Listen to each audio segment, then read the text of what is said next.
Hari ni berapa ramai orang kena tipu dekat media sosial. Contohnya, berapa ramai hari ni orang terlalu taksub dengan Abid Liu. Sampai bila korang nak kena tipu?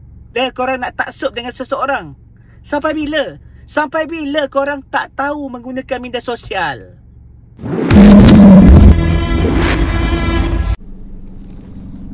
Allahu Akbar.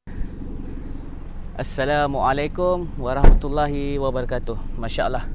Semoga siapa yang lihat video ni, semoga korang semua dalam rahmat dan kasih sayang Allah Subhanahu Wa Taala.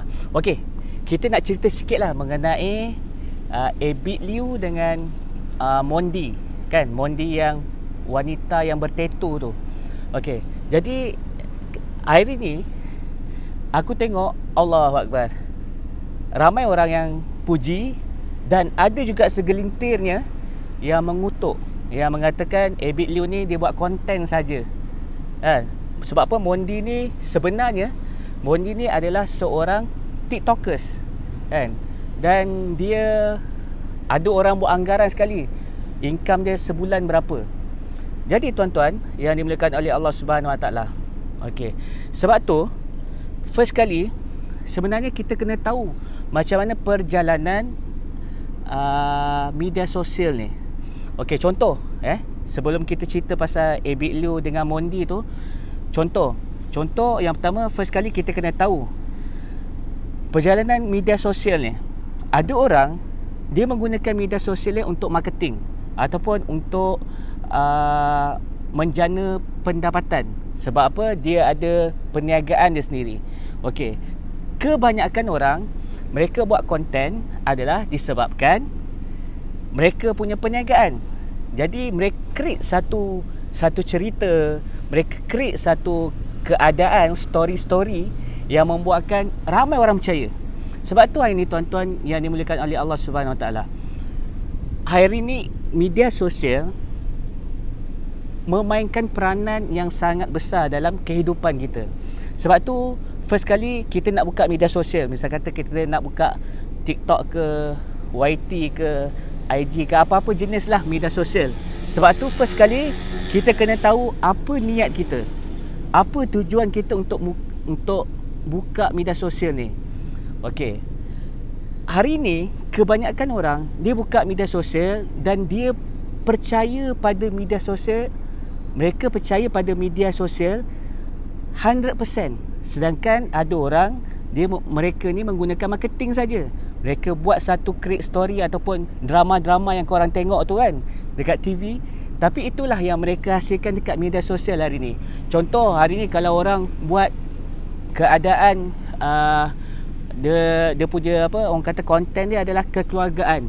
Dia create satu cerita untuk membuatkan orang suka dengan konten-konten mereka, tapi sebenarnya di belakang mereka menjual produk dan mereka tengah create followers, iaitu followers mereka ni lah yang akan membuatkan daripada mungkin ejen dia, mungkin orang-orang pekerja dia, ataupun mereka create supaya apa, mereka ada kekuatan media sosial kat situ. Jadi sebab tu saya nak ajar kepada korang, nak masuk media sosial, tolong baca doa seperti mana kita masuk ke dalam tandas, kan? Allahumma inni auzubika minal khubusi wal khubais. Untuk apa? Kita selamatkan diri kita daripada syaitan.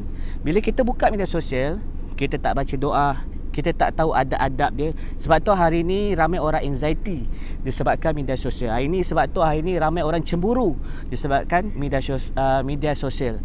Hari ni disebabkan media sosial juga ramai hubungan suami isteri bertelagah ataupun ada yang cerai-berai semua. Jadi sebab tu hari ni peranan media sosial ni ada kebaikan, ada keburukan. First kali diri kita sendiri, kita kena tahu apa tujuan media sosial dan apa tujuan untuk kita masuk, untuk kita masuk research ataupun mengenai media sosial ni. Kita tengok hubungan ataupun kita tengok keadaan dunia di luar sana melalui media sosial.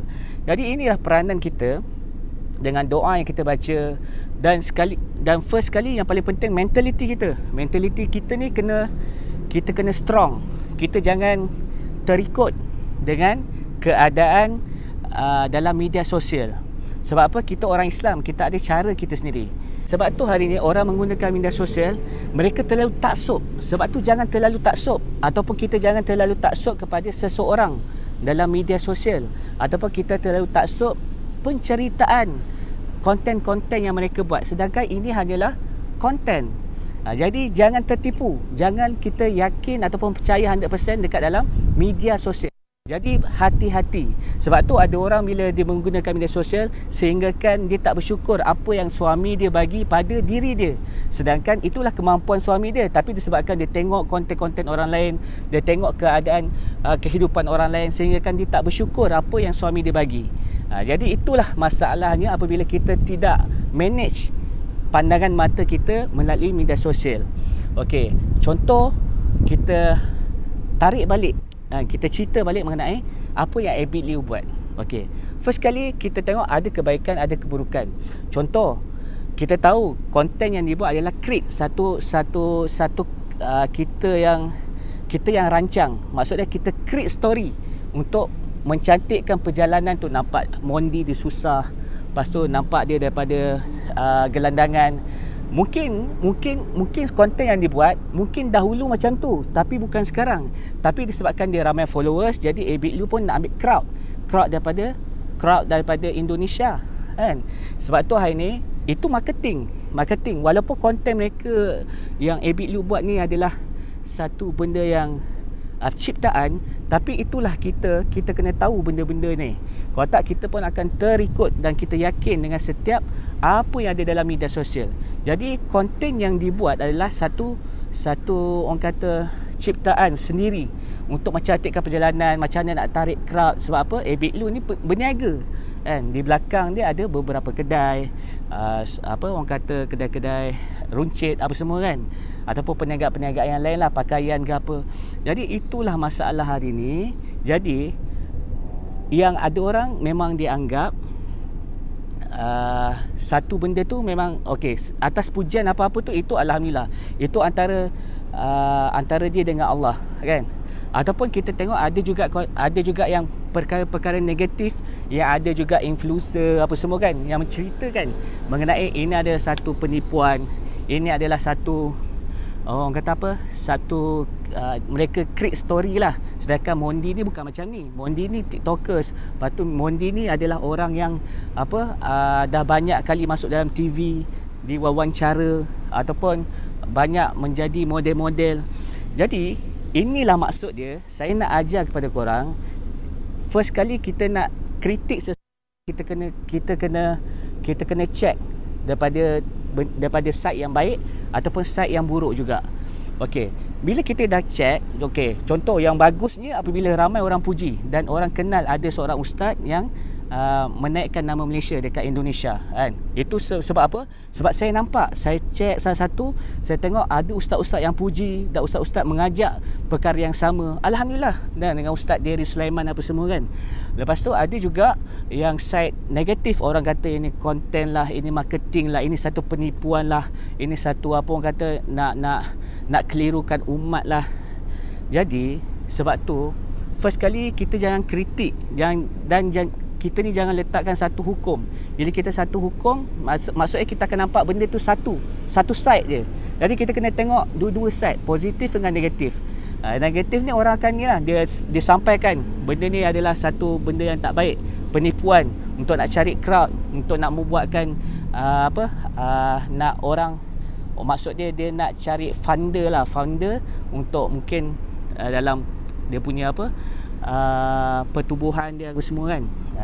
Itu terpulang pada diri masing-masing. Tapi sekarang ni atas individu, kita sebagai pengguna media sosial, kita kena kaji benda ni sehabis baik. Apa tujuan kita masuk media sosial, kan? Media sosial ni memang sebab tu nama dia media sosial. Jadi sebab tu ada orang dia nampak negatif, ada orang nampak positif.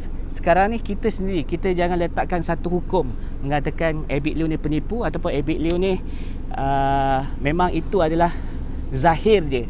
Okey, ya, apa-apa pun disebabkan hadis Nabi SAW, la yu'minu ahadukum hatta yuhibba li ayyi maibu nafsi. Tidak sempurna iman kamu jika kamu tidak menyayangi saudari Islam kamu sendiri seperti mana kamu menyayangi diri kamu sendiri. Okey, kita kena bersangka baik, Kalau ada yang side negatif, itu antara dia dengan Allah Subhanahu Wa Taala. Kita kena tahu media sosial ni banyak penipuan dan ada juga kebenaran. Jadi apa yang saya nampak, ada yang positif kan, seperti mana Abid Liu buat, ramai ustaz-ustaz yang memberi komen, reaksi konten yang Ustaz Abid Liu buat. Ada yang positif, ada yang negatif. Okey, first kali kita ni di tengah-tengah. Kita tak tahu sebab apa, hati ni Allah Subhanahu Wa Taala saja yang tahu. Jadi kita apa-apa pun kita kena side pada positif. Lepas tu yang lain, apa konten ke, dia nak tarik crowd ke, dia nak tarik followers ke daripada Indonesia ke, itu terserah pada dia. Itu hak dia. Kan? Sebab apa kita tak boleh nak judge sesiapa pun. Saya pun tak menyebelahi Abid Liu dan saya tak menyebelahi sesiapa saja yang mengkondem mengenai isu ni. Jadi inilah saya nak sampaikan, cuma satu yang maksud dia, iaitu macam mana kita nak menggunakan media sosial dengan bijak. Sebab tu zaman sekarang ni kita kena belajar ataupun kita kena ada satu pendidikan macam mana nak menggunakan media sosial. Kalau tak, habis anak-anak kita, keluarga kita akan hancur mengenai media sosial. Ini berapa ramai orang hancur kehidupan mereka disebabkan media sosial. Kalau korang ada pandangan sendiri, korang boleh komen kat bawah. Jangan lupa like, share and comment. Dan tolong support konten-konten saya, insyaAllah. Yang paling penting, kita ni semua bersaudara, saudari Islam ataupun sesiapa saja, mereka adalah umat Nabi SAW. Yang paling penting, la ilaha illallah Muhammadur Rasulullah. Ini baru betul. Jom kita pergi solat, kita tunggu maghrib.